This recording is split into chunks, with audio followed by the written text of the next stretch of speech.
Guys, this is pit tiger और आज की इस वीडियो में मैं आप लोगों के साथ बात करूंगा स्टैन द मैन ली के बारे में, जिनकी 2 दिन पहले ही डेथ हो गई है। और ये मेरे लिए काफ़ी अफसोस की बात थी, क्योंकि मैं स्टैन ली का काफ़ी बहुत बड़ा फ़ैन था और मुझे उम्मीद है कि मेरे चैनल पर जितने लोग होंगे वो भी स्टैन ली के कहीं ना कहीं फ़ैन ज़रूर होंगे, क्योंकि मार्वल यूनिवर्स का नाम लें और स्टैन ली का नाम ना लें, ऐसा हो ही नहीं सकता है। ऐसा कोई बंदा नहीं होगा जिसको स्टैन ली के बारे में ना पता हो। और इस तरह स्टैन ली अचानक चले गए, हमें पता भी नहीं चला।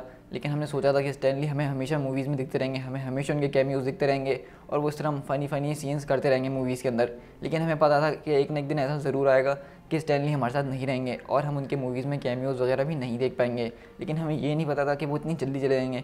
मतलब स्टैन ली का सबसे बड़ा ड्रीम ये था कि वो अपने फैंटास्टिक फोर, एक्समैन वगैरह सारे कैरेक्टर जो हैं एमसीयू के अंदर लेकर आएँ। उनका ये ड्रीम था कि कुछ भी करके वो जो है अपने सारे कैरेक्टर्स को एक साथ लाएंगे और एक बहुत बड़ी यूनिवर्स बनाएंगे। लेकिन इनकी जो ये लास्ट विश थी ये पूरी होते हुए देख नहीं पाए। लेकिन हमें उम्मीद ज़रूर है कि केविन फाइगी वगैरह जो लोग हैं मार्वल यूनिवर्स के अंदर अब वो इस ख्वाब को पूरा करेंगे और हमें एक बहुत बड़ी यूनिवर्स देंगे। लेकिन चलिए आज हम बात करेंगे स्टैन ली के बारे में थोड़ी सी, क्योंकि बहुत सारे लोगों को इनकी हिस्ट्री नहीं पता होगी।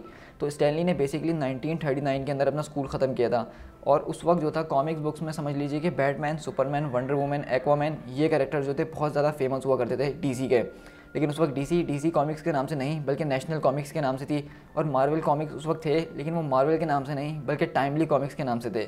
और उस वक्त मार्वल के ज़्यादा कैरेक्टर्स तो फेमस नहीं थे, लेकिन सिर्फ एक नेमोर द सबमरीनर और कैप्टन अमेरिका और कुछ छोटे मोटे कैरेक्टर्स थे, ये ज़्यादा मशहूर थे। जैसे कि ह्यूमन टॉर्च, जो कि पुराना ह्यूमन टॉर्च है, तो ये कैरेक्टर उस वक्त काफ़ी मशहूर हुआ करते थे मार्वल के अंदर, यानी कि टाइमली कॉमिक्स के अंदर। तो स्टैन ली ने फैसला करा कि उनका शुरू से यही ख्वाब था कि वो कुछ लिखें। मतलब वो बहुत क्रिएटिव पर्सन थे कि उनको हर वक्त नए नए आइडियाज़ आते रहते थे। तो उनका जो ख्वाब था असल वो ये था कि वो एक नॉवलिस्ट बनेंगे, वो बड़ी बड़ी स्टोरीज़ लिखेंगे और नाम कमाएंगे।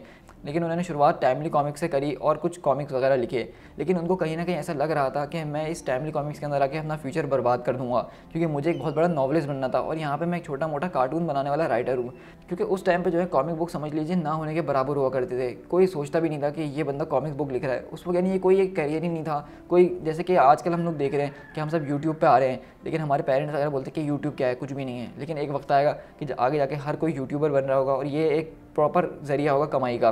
तो इसी तरह उस वक्त कॉमिक बुक के साथ भी यही सब चल रहा था, क्योंकि उस वक्त नए नए कॉमिक बुक्स आए थे, उसको सिर्फ बच्चे पढ़ा करते थे, किसी बड़े का इंटरेस्ट नहीं हुआ करता था। और सुपर हीरोज़ जो कि असली में होते ही नहीं हैं, तो उस पर लोग कैसे बिलीव करेंगे।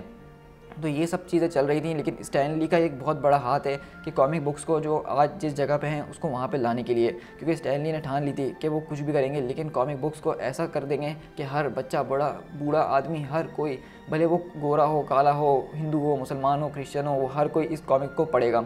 और उनकी सबसे अच्छी बात मुझे ये लगती थी कि वो किसी रिलीजन को बुरा नहीं बोलते थे। उनके लिए सारे रिलीजन अच्छे थे, सारे लोग अच्छे थे, सारी ज़बानें अच्छी थी। वो किसी किस्म का किसी में कोई रेस या डिस्क्रिमिनेशन नहीं करते थे। तो जिस वक्त स्टैन ली टाइमली कॉमिक्स के अंदर काम कर रहे थे, उस वक्त जो दूसरा कॉमिक्स था यानी डीसी कॉमिक्स, वो काफ़ी ज़्यादा ऊंचाई पे जा रहा था, क्योंकि उसने अपनी नई series justice league of America शुरू कर दी थी, जिसके अंदर आपको पता है कि सारे सुपर हीरो जो हैं टीम अप करके दुश्मनों वगैरह से लड़ते थे। तो वो चीज़ जो है ऑडियंस को काफ़ी ज़्यादा पसंद आई। तो स्टैन ली ने सोचा कि क्यों ना हम भी कुछ ऐसा करें। और लेकिन स्टैन ली ने कहा कि क्यों ना हम अलग अलग मेंबर्स को जमा करके एक टीम बनाएं, बल्कि हम एक ऐसी टीम बनाएंगे जो एक फैमिली हो। मतलब उनके भी कुछ प्रॉब्लम्स हों, वो आपस में भी लड़ते झगड़ते हों, उनकी खुशियाँ हों, उनके गम हों, हम ऐसी टीम बनाएंगे। तो तब जाके स्टैन ली ने फैंटास्टिक फोर रिलीज़ करा था, जो कि जिसके बाद से जो है मार्वल कॉमिक्स की ऊंचाइयां शुरू हो गई थी। मतलब मार्वल कॉमिक्स का जो राइज शुरू हुआ है वो फैंटास्टिक फोर के कॉमिक्स के बाद ही हुआ है। और उसके बाद स्टैन ली ने जो एक के बाद एक ज़बरदस्त कैरेक्टर, जिसमें Thor, Iron Man, Hulk, X Men, Black Panther और डॉक्टर स्ट्रेंज, स्पाइडरमैन, बहुत सारे कैरेक्टर जो है स्टैन ली ने फिर लिखना शुरू कर दिए। और इसी तरह हम बात करें तो मार्वल कॉमिक्स को जो है स्टैन ली और जैक किर्बी दोनों ने मिलकर आज बनाया है। मतलब इनकी जो बेसिक स्टोरीज थी वो खुद जैक किर्बी और स्टैन ली ने दोनों ने मिलकर लिखी थी। मतलब अगर वो स्टोरीज नहीं लिखी जाती, वो बेसिक चीज़ें नहीं लिखी जाती, तो आज मार्वल कॉमिक्स इस जगह पे नहीं होते जहाँ पे वो आज हैं। और अगर वो कॉमिक्स इस जगह पे नहीं होते तो हमें MCU भी नहीं मिलता, जिसके हम इतने बड़े फ़ैन हैं। तो अगर हम कॉमिक्स बुक्स की दुनिया में बात करें, ना सिर्फ मार्वल बल्कि DC या फिर जितने भी कॉमिक्स हैं, उन सब में स्टैन ली का बहुत बड़ा हाथ है कि जिसकी वजह से आज लोग कॉमिक्स पढ़ते हैं और कॉमिक्स से रिलेटेड मूवीज़ बन रही हैं। तो मेरी नज़र में स्टैन ली जो थे एक लेजेंड थे, एक हीरो थे और वो कॉमिक बुक फादर हैं। मैंने सोचा कि हम मूवीज़ और ट्रेलर्स पे तो वीडियोस बनाते रहते हैं, लेकिन इतने बड़े लेजेंड्स आने के बाद एक वीडियो उनके लिए भी ज़रूर बनती है। तो मैंने सोचा कि स्टैन ली के बारे में थोड़ा बहुत आप लोगों के साथ डिस्कस किया जाए, आप लोगों को भी पता चले। और मज़े की बात यह है कि स्टैन ली जो है वर्ल्ड वॉर 2 के अंदर भी लड़े थे, तभी उनके कॉमिक्स के अंदर जो है वर्ल्ड वॉर की जो है बहुत ज़्यादा जिक्र है। कैप्टन अमेरिका से रिलेटेड, सुपर सोल्जर सीरम, उनको मिलिट्री से बहुत ज़्यादा मोहब्बत है, इसलिए उनके कॉमिक्स इतने ज़्यादा ज़बरदस्त होते हैं। उनके हर कॉमिक्स में आपको जो है मिलिट्री, पेट्रियटिज्म, ये सब चीज़ें नज़र आती हैं, क्योंकि ये जो थी उनके अंदर थी और वो हमेशा अपनी अंदर की चीज़ों को जो है हमेशा बाहर लाने में लगे रहते रहते थे। उन्होंने कभी जो है दुनिया के सामने अपना दूसरा रूप नहीं रखा, बल्कि वो खुद जैसे थे वो अपने आप को वैसे ही रिप्रेजेंट करते थे दूसरों के सामने भी।